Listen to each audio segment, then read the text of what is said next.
Good morning again, YouTube community. Having my coffee this morning. Coming at you from Fort Myers Beach early in the morning, raw and unfiltered, with another old man rant, I guess you could say. That may be the theme for this channel, but enjoying my Cuban coffee again this morning.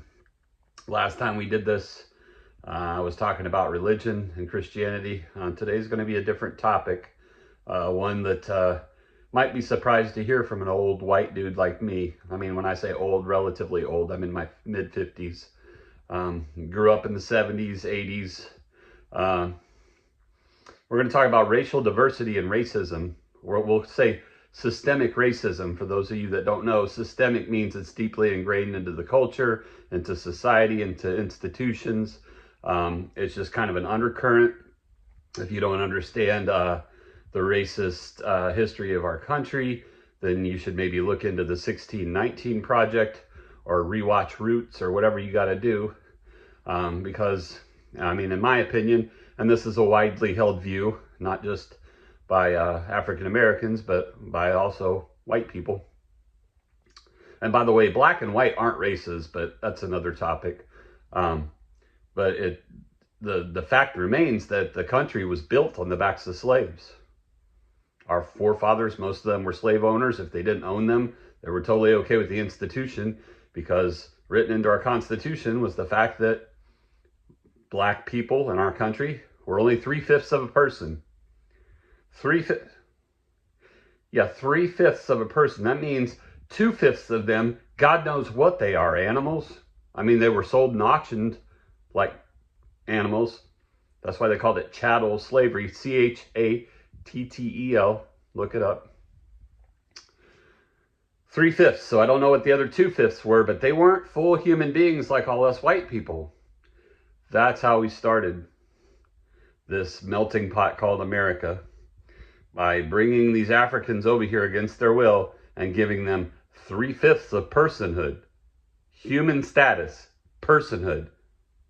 So 2/5 they were animals, monkeys, or God knows what the forefathers thought. 3/5 of the person. Look up the 3/5 compromise. You'll understand what I'm talking about. I know some of this stuff was actually taught in grade school when I was coming up. Now it's considered critical race theory, so they don't talk about it. They're not allowed to. I mean, the federal government wants to take racism out of the dictionary.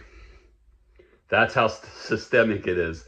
When the white people in power want to take the word that describes what we did to black people and minorities of all kinds, indigenous people, it's racism, but they want to remove that word from the lexicon. So we're going to talk about racial diversity today, because I grew up in a very diverse family.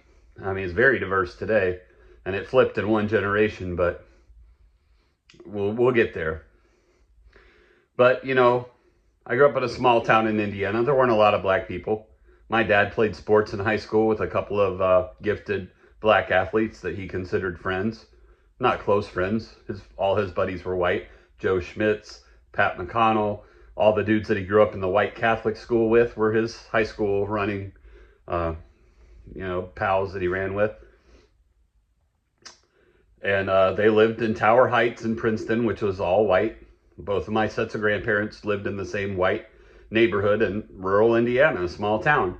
They had their own racist ideas. Now, I don't know so much about my Doyle relatives. I can't speak to them because my grandparents died when I was like 9. No, not 9. 8, almost 9. March of 77. So I knew them as a little kid. They moved away when I was 5, I think. 4 or 5. And we visited occasionally. But I don't know enough about their views on the world to say. But I mean, my grandpa was a civic leader in a small rural white town. So, I mean, you can make assumptions, I guess. But I know very well that my mom's stepdad was a racist, because he had the worst racial slurs to say for the people with melanin in their skin that lived on the south side of Princeton. I heard the racist jokes and all of it my whole life. Yeah, and even my dad, to some degree, would repeat very racist things. Mom, not so much. But they both grew up in small town Indiana, white town predominantly. Like 0.8% black or some minuscule number. Thank God my parents moved us out of a small town into a big city. We went to Indianapolis when I was about to turn 6, finishing kindergarten. We did buy our first house in Broad Ripple, right on the canal, which is a very middle to upper middle class. You know, one side of the canal is more affluent than the side we were on, but, you know, we'll say middle class, mostly white neighborhood. I did go to Broad Ripple Park, and I took swimming lessons with some people of color. There were different races in Broad Ripple, but, you know, where we live, predominantly white, which is the first half of grade school. And then we moved to the northeast side of town to a much more culturally diverse area that went from, in just 10 blocks here, from 56th Street to 46th Street. If you know Northeast Indianapolis, is very diverse, but it goes from upper middle class white, predominantly white on one side of the neighborhood, to 10 blocks south of there, more working class, more middle to lower middle class whites and blacks and Hispanics that all live together. You go beyond 46th Street, the darker it got. The more east you went, the more poor white it was, the more middle of town, of course, you know, what we would consider the ghetto. But on the street that I grew up, you know, the last half of grade school all through high school, until we moved away, was a very diverse neighborhood. The coolest guy on my street drove a yellow Corvette to work every day, and he was a black doctor. So we had middle to upper middle class in our neighborhood too, of all races. One of my best friends when we first moved to that side of town was Gerald, a little black kid my age who went to my public school, because I moved out of parochial to public for a couple of years. And me and Gerald played like Starsky and Hutch in his garage. They had an old Gran Torino in the garage. We put the turtle wax up on top. That was the police light. And we were badasses. We were busting heads and solving crimes and, you know, getting the riffraff out of our neighborhood in 5th grade. He was a great friend.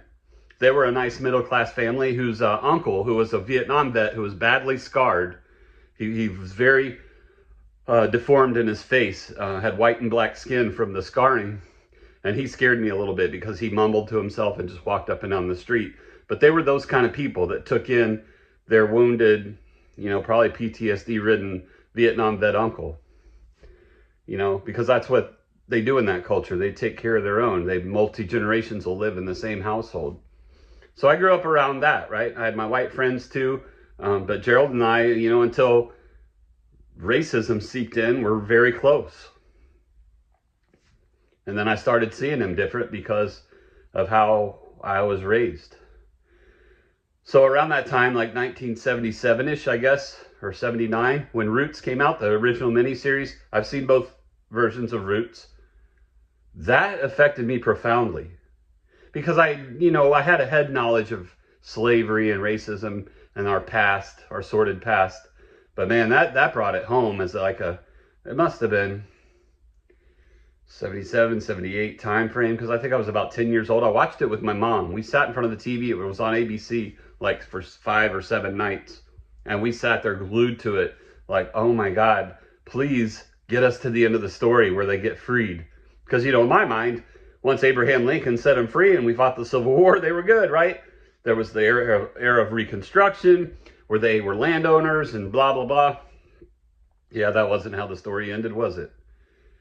And Roots made it clear that they didn't have it so good. A lot of them were now mixed race because of the rape.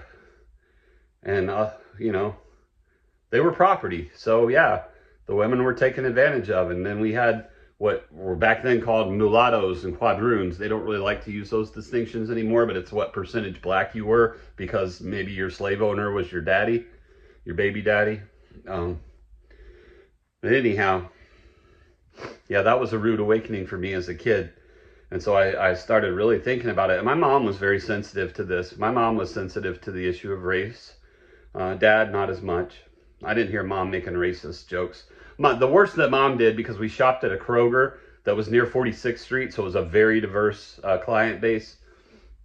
All my mom would do was bitch about the ladies with their nails done, their hair done, taking 2 grocery carts full out to their Cadillac and loading up when they just paid for it with food stamps. That was the most, I mean, that was more of a class thing than even a race thing, but they were usually, black moms, sometimes single moms. And mom was very judgy about what they did with their money, because if they're so poor they need food stamps, they shouldn't be driving a Cadillac with their hair and their nails done. But, that's as close to anything that my mom ever said that could be mildly racist. But anyway, she was pretty sensitive. Mom liked black music, like she grew up on Motown. She and Dad both loved vocal harmonies. That's why they loved the Beatles and the Beach Boys so much. Mom liked the Mamas and Papas, but she also loved Johnny Mathis. Oh my God, he was one of her favorite male singers. She had Johnny Mathis records. She listened to the Supremes and all the Motown hits because she loved dancing. She liked the beat of it. If it made her feet move, she liked it. If it was vocally harmonious, she liked it. My mom liked to groove. My mom had a little bit of soul in her. I appreciated that. Dad tended more to rock and bluegrass, and I hated bluegrass. It was so twangy, country sounding to me. I later found out it has Celtic roots, and he's Irish, so I guess that makes sense. But yeah, no, I'd rather listen to mom's music than dad's. So we ended up going to a, charismatic church after mom had gone to black church for a while, and it got the Holy Ghost. We went to a charismatic church that the music really moved and grooved. I played drums for years with a black music leader who was the organ player, our music director. I played behind black worship leaders with a very diverse choir that was multiracial. And I loved that music. I mean, man, jazz and blues and gospel music, that's the most fun to play on drums, dude. As a drummer, that kind of music gets me in the gut. Now, not so much rap. I can tolerate it, but I don't love it. But I love all kinds of music. Country is my least favorite. Whitey music that's on 1 and 3. As a drummer, that drives me crazy, man. Country music, especially old Conway Twitty and George Jones and screechy, twangy steel guitars, and you're clapping on 1 and 3 and there's a banjo plucking in the background. No, thank you. No fucking thank you. I love music with a beat that's got heart and soul to it. I love a lot of black drummers because of that. I love the white drummers that had groove like Jeff Porcaro. But now we're getting off topic anyway. So I grew up in a diverse neighborhood. That was the point. I got bused to the east side of Indy for junior high. Grew up with a lot of white trash. There was a lot of racial tension in that school because it was multiracial and the blacks were threatening to kick all our asses.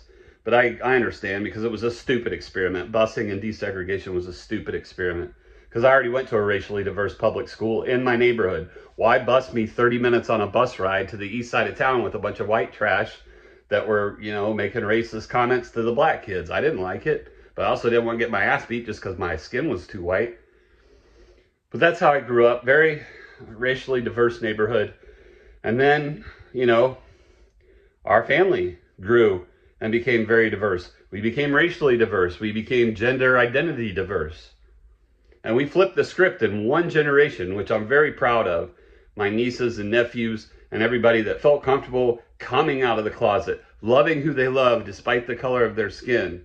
My sister has been married 3 times, and I'm not trying to out her for her. I'm not trying to tell her story, and I don't judge her for it. She's been married 3 times. 2 of the men were black. My brother-in-law, Kevin, is an African-American dude who I love and respect very much. He's my brother. Shout out, Kevin.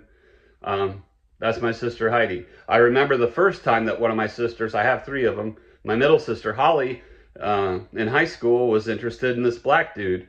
My parents had a problem with it. That was when I saw some pretty outright racist stuff go on, and I called them on it, man. I didn't like it at all. I got really mad about it. Like, how dare you? Anyway. So, yeah. And then my sister Heidi also adopted 2 full African-American children whose mom was incarcerated. Adopted them up in Minnesota, raised them. They're adults now. That's my niece who recently got married to a white dude, funny enough. She was raised like in a white family. It makes sense. But yeah, so I've got mixed race nieces and nephews. Hell, I adopted a biracial baby who I took home from the hospital, McKenna, my youngest, who I couldn't love more if she had crawled out of my skin. And I don't look at her any different than my full white daughter that I also adopted, because they're both my kids. They were my kids from birth. So I don't care. You could have been Guatemalan and half goat. I mean, I don't care. You're my kid. You're my kid. Love you with every ounce of me. Shout out, McKenna. I love you. It was never a problem for me. But we did have to have the discussion because we lived in Tallahassee at the time. And my ex's family, I don't even need to tell you the stories I used to hear at the dinner table. And we had to have that discussion. Do we really want to raise a multiracial child in this environment, in this racist town, with its racist past, with its slave ownership? Do you know the cotton trade in Tallahassee? The road from Tallahassee to Thomasville, Georgia was Plantation Road because there were so many damn plantations in that area. Yeah, raising cotton, shipping it out at St. Mark's. Look it up. Did I really want to bring my biracial daughter up in that environment? We finally decided no, that we didn't, and we moved away. But if you haven't had to have that discussion with your kid about when you get pulled over by the cops, 10 and 2, 10 and 2, yes sir, no sir, yes ma'am, no ma'am, and don't come back at the cops. Just do what they say, because I ain't gonna lose my daughter to some racist piece of shit who wears a badge. If you haven't had to have that talk with your child, then maybe you need to rewind this and watch it from the beginning, because yes, racism even affects white families. It especially affects multiracial families such as mine, which is why I got scared when this racist piece of shit got reelected to the highest office in America.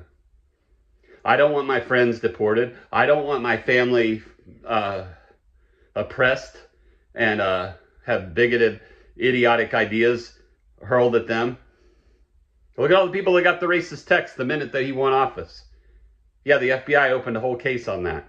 It's fucking stupid. But it points to, and this was the point of the video, the systemic racism that this country was built upon. The systemic racism that still won't allow a black woman into the highest office in the land. It won't truly give black people equality, even though they become doctors and astrophysicists and everything that you can be. There's no glass ceiling for people of color. But despite that, we still can't rip and strip the racism out of our institutions because they're all run by white people. This nation's been run by white people for the entire time since 1776. The world's been run by white people. How do you not understand privilege and birthright? Because you were born with the less melanin in your skin, so you, by nature, are more of a person. You're 5/5, not 3/5 of a person. How you don't understand that is beyond me. Because the world's been run by white people. Our religious texts, our history books, law, everything that's come down from the beginning of time came through a white filter because white people owned the narrative. They wrote the history books. They wrote the law books. They wrote the scriptures. Or at least they codified the scriptures.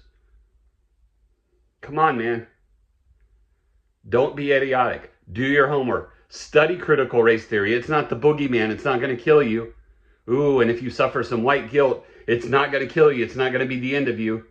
White people are about to be the minority in this country. You better get used to it. We're going to have to learn about African Americans and how they were treated, how they were brought over here, stolen from their land and brought over here against their will. Yes, that needs to be taught in school. Yes, kids should have to sit down and watch Roots like I did at 10 years old. It profoundly affected me. I cried. I couldn't believe that we treated people that way, that we whipped them like fucking animals, that we auctioned them off like animals, standing naked on the auction block to see if, oh, she nice, I think I might want some of that. Or he's healthy, he's strong, look at him. He's hung like a mule. I think I'll work him like a mule. That's how we treated those people. It was humiliating. It was disgraceful. And you can't tell me, well, I wasn't guilty of it because my family is poor white and we didn't own no slaves. Yeah, but you benefited from it because they were your currency. Black people, 3/5 of a person, were currency in the South. Their labor, the sweat of their brow, the stripes on their back, made them the currency of the South. It wasn't cotton. It wasn't the dollar. It was black people. They were the currency of the South. So if you grew up in that at 18 whenever, you benefited. You profited off the backs of slaves because that was your currency. And when y'all decided to secede from the Union, that was still your currency. That's what you were fighting the war for your way of life, for states' rights. I can't make the air quotes because I got my coffee in my hand. States' rights. Oh, where have I heard that recently? Oh, the abortion issue. Women's rights. Oh, it's states' rights. No, it's fucking not. Human rights are human rights, and if the federal government don't recognize that, then fuck them. They can't pass it off and blame the states. Women's rights are human rights. Give them back. Civil rights, black rights, or human rights, give them back and quit trying to strip them away. Quit trying to hold them down and oppress them with your laws, with your gerrymandering, with your illegitimate fucking presidency. And no representation on his cabinet, no representation hardly in Congress at all. Why not? This country's turning darker and darker. The browner and browner it gets, the more representation they should have, including in the Oval Office. Good on you, you elected Obama 2 times. Good on you for finally breaking the glass ceiling for men. For men. So misogyny, sexism, that's a whole another video. But this one was about racial diversity and racism, systemic racism in this country. If you don't understand it, maybe you don't like watching the Reverend Jesse Jacksons, who I grew up watching on TV. I mean, I grew up watching Sanford and Sons. I like that show just as much as I like MASH or any of the white shows, Gilligan's Island. But I grew up watching Jesse Jackson. Now we got the Reverend Al Sharpton, and he's kind of a relic too. But we had to watch those people tell us as I was growing up. Don't listen to them, listen to me then. I'm an old white dude, I'm 56, and I'm woke. Wake up. Thanks.